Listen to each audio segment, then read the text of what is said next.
नमस्कार, आप देख रहे हैं स्मरणीय समाचार न्यूज और मैं हूं आपके साथ आरती सिंह आजाद। डालते हैं नजर आज की खास खबरों की। सेवा दिवस के रूप में मनाई गई पंडित दीनदयाल उपाध्याय की 107वीं जयंती। भोपाल में समाज को नई दिशा देने वाले प्रेरणता पंडित दीनदयाल उपाध्याय की मंगलवार को 107वीं जयंती सेवा दिवस के रूप में मनाई गई।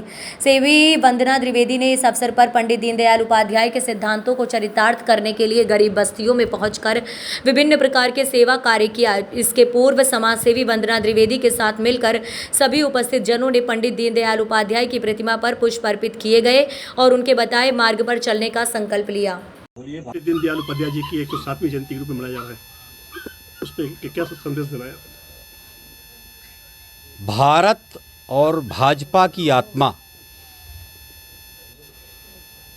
राष्ट्र ऋषि महामानव प्रखर वक्ता पंडित दीनदयाल उपाध्याय जी की जन्म जयंती 107 वर्ष हो चुके हैं। आज भोपाल में पंडित दीनदयाल उपाध्याय जी के विचारों को ध्यान में रखते हुए कार्यकर्ता महाकुंभ का आयोजन भी हुआ है। भोपाल संपूर्ण देश में ही नहीं विश्व में आज ख्याति प्राप्त हो रहा है। भारतीय जनता पार्टी की लगातार मध्य प्रदेश में सरकार है और भारतीय जनता पार्टी का जो मूल दर्शन है वो पंडित दीनदयाल उपाध्याय जी के दर्शन पर आधारित है। आप सबका हम सबका भी सौभाग्य है कि भारतवर्ष के यशस्वी प्रधानमंत्री माननीय नरेंद्र मोदी जी भी 9 वर्ष के सुशासन और विकास को पंडित दीनदयाल उपाध्याय जी के ढांचे को ही आधार मानकर सबका साथ, सबका विकास, सबका विश्वास और सबका प्रयास करते हुए पंडित दीनदयाल जी के विचारों को जन जन तक पहुंचाने का कार्य कर रहे हैं, निश्चित रूप से। लेकिन एक प्रश्न इसमें एक जुड़ता है कि पंडित दीनदयाल उपाध्याय जी की 107वीं जयंती आज संपूर्ण देश हर्षोल्लास के साथ मना रहा है, लेकिन इतना लंबा समय बीतने के बाद भी पंडित दीनदयाल उपाध्याय जी की हत्या के विषय में जो गुत्थी सुलझनी चाहिए थी वो आज तक नहीं सुलझी। आखिर क्यों? इससे पहले तो ये कहा जाता था कि पंडित दीनदयाल उपाध्याय जी का जो चैप्टर है वो क्लोज है। पूर्ववर्ती सरकारें इस पर कोई ध्यान नहीं देती थी, लेकिन आज भारत पर पंडित दीनदयाल उपाध्याय जी के विचारों की राष्ट्रवाद सरकार है। मैं इस मंच के माध्यम से पंडित दीनदयाल उपाध्याय जी की निर्मम हत्यारों को और किस प्रकार से उनकी हत्या की गई थी वो सार्वजनिक होनी चाहिए। प्रश्न ये नहीं उठना कि इतने लंबे समय बीतने के बाद भी पंडित दीनदयाल उपाध्याय जी की गुत्थी क्यों नहीं सुलझ रही। मैं यह मांग करना चाहता हूं प्रदेश की सरकार से, केंद्र की सरकार से कि पंडित दीनदयाल उपाध्याय जी के हत्यारों को, उनके किए गए कृत्यों को पूर्ण रूप से दंडित किया जाए और भारत को पंडित दीनदयाल उपाध्याय जी के एक तरह से जो संकल्प थे वो तब तक अधूरे रहेंगे जब तक पंडित दीनदयाल उपाध्याय जी के हत्यारों को सार्वजनिक रूप से सामने नहीं लाया जाएगा। मैं यह कहना चाहूँगा 107वीं जयंती पर कि पंडित दीनदयाल उपाध्याय जी का जो एकात्म मानव दर्शन है, अंत्योदय की जो कल्पना है, अंतिम व्यक्ति का जो उदय है, वह तब तक साकार नहीं होगा जब तक उनके क्रियान्वयन जमीन पर नहीं पहुंचेंगे। निश्चित रूप से सरकारें पूरा प्रयास कर रही हैं, लेकिन पूरे अंतःकरण से अभी प्रयास बाकी है और जब तक पूरे अंतःकरण से उस प्रकार से प्रयास नहीं होंगे तो हमारा जो विकास का स्वप्न है वो अभी अधूरा है। महिला को सम्मान दिया जा रहा है भाजपा के द्वारा, इसको किस रूप में देख रहे हैं? देखिए, सम्मान की परंपरा है, वो समय समय पर राजनीतिक रूप देने का प्रयास होता रहता है, लेकिन राजनीतिक, चूँकि मैं अभी आपसे पहले एक चर्चा कर रहा था कि सेवा का सबसे बड़ा माध्यम राजनीति है, तो उसको रूप देना पड़ता है काम के द्वारा। अगर रूप दिया गया तो वो क्या होता है, रचनात्मक कार्य की गिनती में। के लिए अगर कोई कहता है कि नहीं मैं राजनीति में जाऊंगा, लोक लुभावन पदों के लिए राजनीति में जाऊंगा, उसका अगर इस प्रकार का उद्देश्य है तो पंडित दीनदयाल उपाध्याय जी के दर्शन के आधार पर वो कहीं फिट नहीं बैठता। और मैं ये कहूँगा कि भारतीय जनता पार्टी की राजनीति में उसका कहीं बोलबाला नहीं होना चाहिए। पंडित दीनदयाल जी के वास्तविक अनुयायियों को ही भारतीय जनता पार्टी का प्रतिनिधित्व मिलना चाहिए। तो ये महिलाओं सम्मान की बात की जा रही है, तो क्या बीजेपी में इसकी शुरुआत हो गई है या होना बाकी? देखिए, ये प्रश्न का उत्तर निश्चित रूप से पूर्ववर्ती हमारी अटल जी की सरकार थी 6 वर्ष, उन्होंने भी महिला प्रतिनिधित्व पर बहुत बड़ा काम किया है निश्चित रूप से।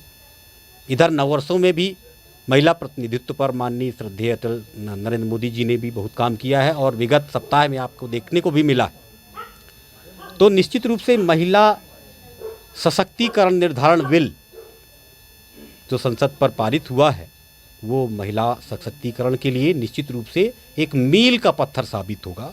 इसमें इस मंच से माध्यम से मुझे कहने में कोई संकोच तो नहीं। अभी जो चुनाव आ रहा है, विधान चुनाव में कितनी महिलाओं को कितनी हिस्सेदारी दे रहा है आप लोग? क्या एक बार फिर से? अभी जो चुनाव आ रहा है विधानसभा का, उसमें कितना हिस्सेदारी दे रहा है महिलाओं को? देखिए, चूँकि इसके पहले से रचना का निर्धारण किस प्रकार से था वो भारतीय जनता पार्टी के आंतरिक मामले हैं, वो वही जाने। लेकिन अगर यह बिल अब सार्वजनिक हो गया है तो मैं यह मांग करना चाहता हूँ कि जिस प्रकार से जो रिजर्वेशन का परसेंटेज है उस पर खरा उतरना चाहिए संगठन को, तब हम कह सकते हैं कि वास्तविक रूप से पंडित दीनदयाल जी का दर्शन परिलक्षित होता है। आपसे आखिरी सवाल ले लेता हूँ, जो महिलाएं अपना इसमें संघर्ष कर रही हैं, पार्टी के अंदर जो क्षेत्र में संघर्ष कर रही, समाज सेवा कर रही हैं, क्या उनको उसे पार्टी देगी या ऊपर से आने वाले को अवसर देगी? देखिए, आपके इस प्रश्न का उत्तर मैं अपने हिसाब से देने का प्रयास करता हूं और दूंगा। भारतीय जनता पार्टी एक अनुशासित संगठन है, एक विचार है, एक दर्शन है और बहुत लंबी टीम है। और कहते हैं कि जब वृक्ष या परिवार बड़ा होता है तो सेवा करने वाले बहुत से लोग हैं, लेकिन फिर उसका एक दायरा, किसका काम कितना है, कैसा है, उसका विश्लेषण करते हुए आकलन किया जाता है। हाँ, यह है कि जो उस आकलन में सर्वश्रेष्ठ हो वो कोई भी हो, हमारी बहन हो, पुरुष हो, उसको ही देना चाहिए। समाज के द्वारा जिसका प्रतिनिधित्व हो, समाज जिसको आगे बढ़ाना चाहता हो, वो किसी भी धर्म का हो, किसी भी मजहब का हो, उसको आगे बढ़ाना चाहिए, तब पंडित दीनदयाल जी का सच्चा दर्शन लागू होगा। आज पंडित दीनदयाल जी की 107वीं जयंती मनाई जा रही है पूरे देश भर में। जी, क्या संदेश देंगे महिलाओं को? मैं सबको सादर प्रणाम करती हूँ। हमारी यहाँ पे बहुत सारी बहनें बैठी हुई हैं।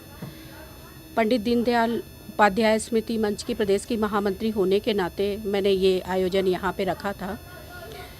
सबको, महिलाओं को मैं संदेश देना चाहती हूँ कि जो भी सामाजिक क्षेत्र में या राजनीतिक क्षेत्र में कार्य कर रही हैं तो अपना कार्य निष्ठापूर्वक करती रहें। समय आने पर सबका। अभी प्रधानमंत्री जी ने महिलाओं पे जो आरक्षण की बात की है, जी, उससे महिलाओं में एक आस जाग गया, उम्मीद जाग गई है। जी, तो आपकी तरफ आशावादी निगाहों से देख रही महिलाएं, जी, तो उनको क्या संदेश देंगी और कैसे बताना चाहती हैं? मैं आदरणीय प्रधानमंत्री जी को तहे दिल से धन्यवाद देना चाहती हूँ। आरक्षण का मामला काफ़ी समय से महिला आरक्षण का बिल पास नहीं हो पाया था, लेकिन अभी संसद में ये आने के बाद पूरे देश की महिलाओं की आस बंध गई है कि पार्टी अगर आरक्षण कह रहे हैं कि हम अगले चुनाव में देंगे, लेकिन मुझे उम्मीद है कि पार्टी अपने स्तर पर 33% आरक्षण देकर महिलाओं को चुनाव में उतारेंगी। अगर पार्टी आपको अवसर देती है जी, जनप्रतिनिधित्व करने का, जी, तो क्या आप उसके लिए तैयार हैं? जी, हमारी तैयारी पूरी 4 साल से चल रही है। दक्षिण पश्चिम विधानसभा क्षेत्र में आप लोग देखते आ रहे हैं और सारे हमारे जितने भी कार्यकर्ता हैं पूरी तरह से अपनी दीदी को चुनाव लड़ाने के लिए तैयार बैठे अभी देखने में आया है कि आपके नाम को लेकर कार्यकर्ताओं में एक उत्साह है, एक जोश है। जी, तो क्या उत्साह ये उसमें उम्मीद पर खरा उतरेगा? मैं पूरी उम्मीद कर रही हूँ पार्टी संगठन से कि सही निर्णय लिया जाएगा इस क्षेत्र को लेकर। पार्टी के अंदर कहीं ना कहीं आपके नाम चर्चाओं में तो है, जी। तो लेकिन अंतिम निर्णय कब आएगा? अब वो तो पार्टी का आंतरिक मामला है, कब आता है उस पर हम कुछ नहीं बोल पाएंगे। आपके क्षेत्र के अंदर किन किन मुद्दों पे आप जा रही हैं बीच में? हमारा यहाँ पे बिंद क्षेत्र के 75,000 वोटर हैं और जो कि किसी भी चुनाव में मायने रखते हैं, उन्हीं वोटरों के साथ हम अपने बिंद क्षेत्र की जनता के साथ चुनाव मैदान में आना चाह रहे हैं। आप अगर जीत जाती हैं, जी आपका अवसर मिल जाता है, जी सबसे पहला काम क्या होगा जो आपके मस्तिष्क में चल रहा होगा, जो करना है आपको? जी, हमारे क्षेत्र के जो लोग यहाँ पर बरसों से निवास कर रहे हैं, उनकी बातों को सही जगह पहुँचाना और उनके जीवन स्तर पे सुधार लाना हमारी पहली प्राथमिकता रहेगी। युवाओं को, कार्यकर्ताओं को, महिलाओं को क्या मैसेज दे रही हैं आप, संदेश? मैं सबको हाथ जोड़कर कह रही हूँ कि अपनी बहन के साथ रहें और इसी तरह से कार्य करते रहें। ईश्वर आपको सफलता जरूर देगा। धन्यवाद। मैं बबली सिंह, बिन सहयोग मंच के अध्यक्ष।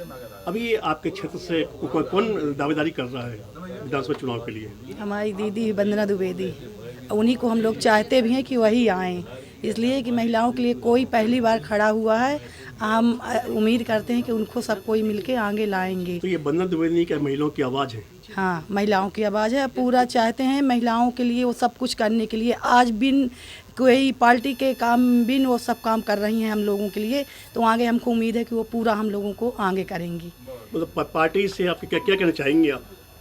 पार्टी से तो यही उम्मीद है कि वो दीदी को टिकट दें। आइए, क्या नाम है आपका? वंदना द्विवेदी है। जी जी जी। क्या लग रहा है आपको इस क्षेत्र से बीजेपी के लिए कौन दावेदारी कर रहा है और दावेदारी कितनी मजबूत है? अच्छी मजबूती अच्छी है। वंदना दीदी हमारी बहुत हम लोग के लिए आगे के लिए सोच रही हैं कि आप भी उनकी नाम से ही हैं, तो कैसा लग रहा है आपको इन नाम से? नहीं, मुझे बहुत अगर अच्छा कल लग विधायक रहा बन जाती तो आप अपने आप विधायक मानेंगी? नहीं मानेंगे। बन जाएंगी तो हाँ, बराबर के दीदी हैं अब दीदी बनी तो अपन तो पीछे पीछे रह रहे हैं। जी। जब जो बोलेगी तो अपन करेंगे। हाँ, अपन बोलेंगे तो भी तो खड़ी ये है। पहली बार ऐसा होगा कि बीजेपी किसी महिला को पहली बार बनाएगी? पहली बार ऐसा क्या लग रहा है आप लोगों को, कितने उत्साह है आप लोगों में? हमको बहुत उत्साह है कि दीदी हम लोग के आगे चलेंगी जितनी आज है। हाँ, अभी आज तक बाहर निकले ही नहीं, ऐसे खड़े होने का भी आज तक मौका आया ही नहीं। जी। पहली बार ऐसा हुआ। हम भी वंदना दीदी को जिताना चाहते हैं, आगे लाना चाहते हैं और जितना है तितना प्रयास कर रहे हैं कि आगे आए, सबसे पहले आए, लाएं अपना वो कह रही हैं कि यहाँ पे 75,000 मतदाता है बिंद के, तो वो बिंद की आवाज़ बन के उभरना चाहती हैं। बनना चाहती हैं, बनेंगे। ठीक है, बनाना चाहते हैं। फिलहाल इतना ही। खबरें भी और भी हैं, बने रहे हमारे साथ और देखते रहें स्मरणीय समाचार न्यूज़। नमस्कार।